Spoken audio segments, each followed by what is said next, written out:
On day 19, we will be looking around this area of Poland again, mainly Krakow. We'll start out at the castle complex. This is what it looked like in olden time. This is where John Paul II was bishop until he was made into the Pope.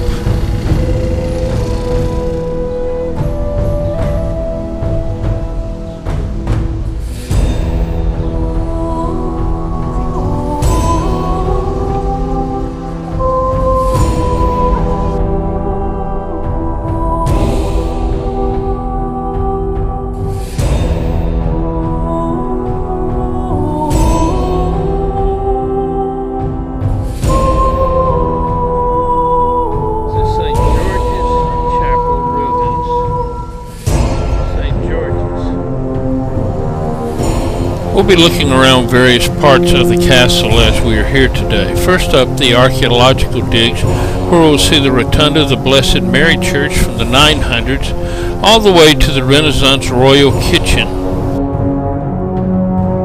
Then we'll walk through these gates into the central courtyard of the castle.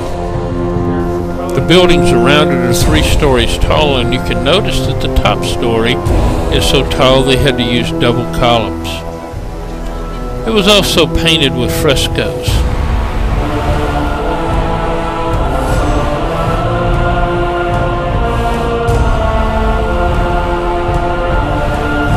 Deborah got a little homesick for teaching. There were many student groups on field trips and even kindergarten groups.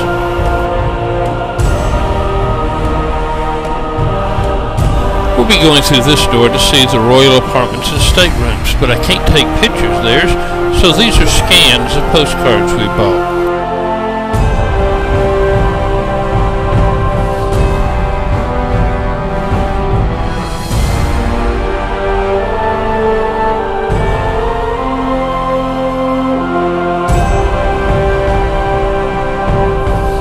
And then we say goodbye to the castle and head out through the Hebrew gate, looking back one more time to the castle. Right now we're on our own, but we'll be leaving the castle and heading up the royal path to the central market area for one more time looking. This is a match salesman selling all different types of matches. As we pass down the road, you'll see they're very proud of their John Paul II, and carriages are going everywhere, giving people rides. There at the end of the street, that's the cloth market that we've been to several times. And over in the corner of the square is the Church of St. Mary. Let's look at it.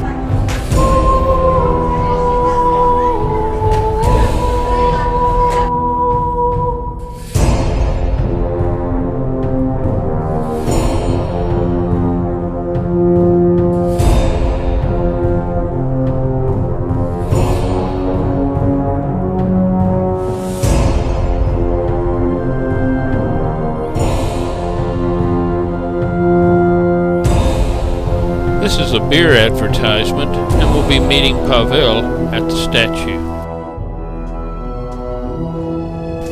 Next we'll be heading to Oskar Schindler's factory, which has recently opened as part of the Historical Museums of Krakow. It has 3 different parts to it. First, Krakow under the Nazi occupation. The Polish people fought very hard to remain free, but they were just not able to overcome the invading forces of the Germans, and so the Germans came in with their Führer and occupied Poland. But it was not an easy occupation, for many resistance fighters fought and they were executed, and the people were forced to do much hard labor.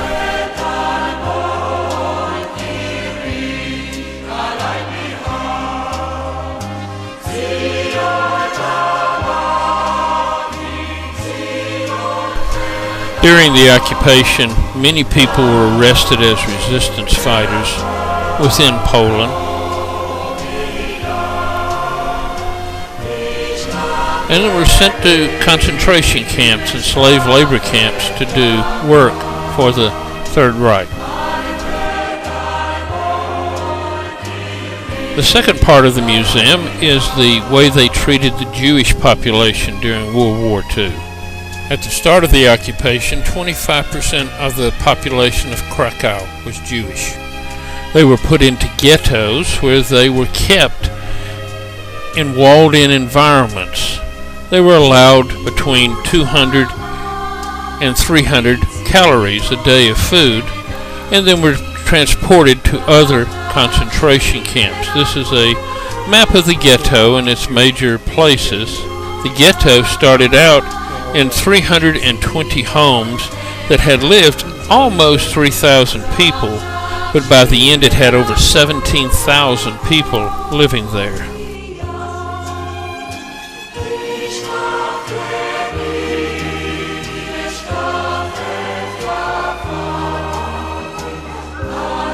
In this map you can see the other component. Just to the right of the ghetto is Oskar Schindler's factory.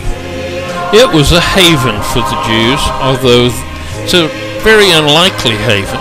Oskar Schindler actually helped plan the Polish invasion and was a German spy, but he saw a factory he liked and he confiscated it.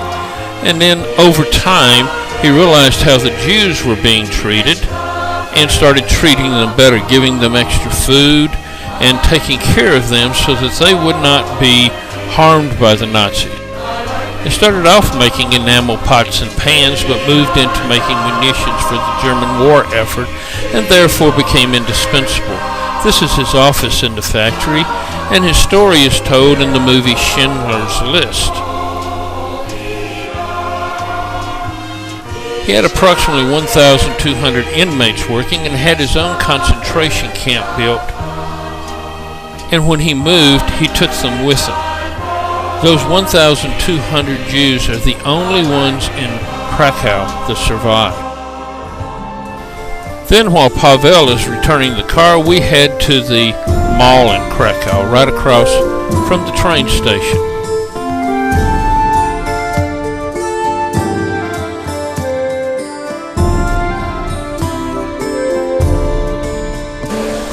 In the mall, it would be hard to tell whether you were in a Polish mall or an American mall, except the Polish people seem to be a little bit more energetic and move faster.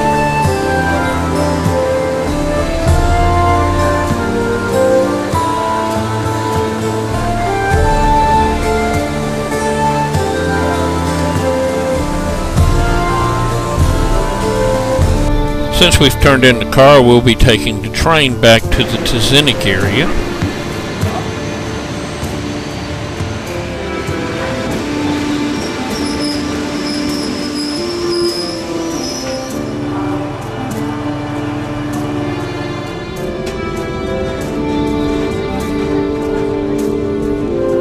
And once near Tzinic, we'll get off and Barbara will pick us up and take us home.